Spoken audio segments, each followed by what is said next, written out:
dan sama-sama dengan yang kita akan sampaikan untuk bisa turun di masyarakat, memberikan penyuluhan, memberikan sosialisasi.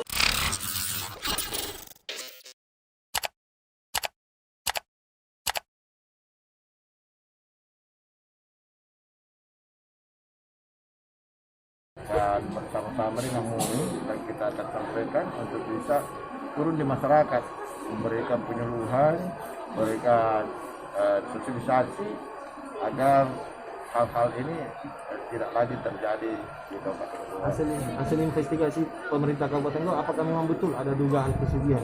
Katanya seperti itu, tetapi tentu nanti kita serahkan kepada pihak kepolisian.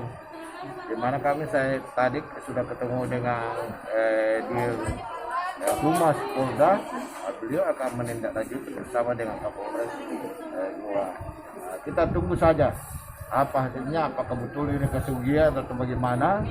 Karena kalau kita lihat ya seorang orang tua sampai tegar melakukan pencongkelan mata kepada anaknya. Ini saya tidak habis pikir, merinding saya punya bulu-bulu ini untuk mengingat itu. Untuk itu kita semua harus bersabar menunggu hasil pemeriksaan dari pihak yang berwajib. Kita ini kan sudah melakukan pendampingan dan ada Ibu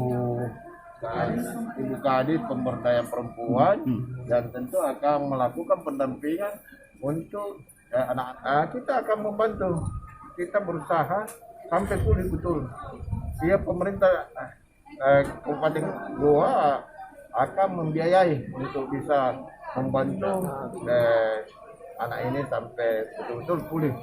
Untuk pendidikannya sendiri pasca mengalami tindakan kekerasan dan menjauhkan dari para pelaku, seperti apa dari Pemkab sendiri? Ya, pemerintah daerah, di mana kita tahu bahwa pemerintah daerah selalu menginginkan masyarakatnya itu baik. Olehnya itu kita akan mendampingi terus, dan tentu kita akan menjauhkan dari orang tuanya dan kita carikan tempat yang lebih aman untuk bisa bersekolah dan kembali normal seperti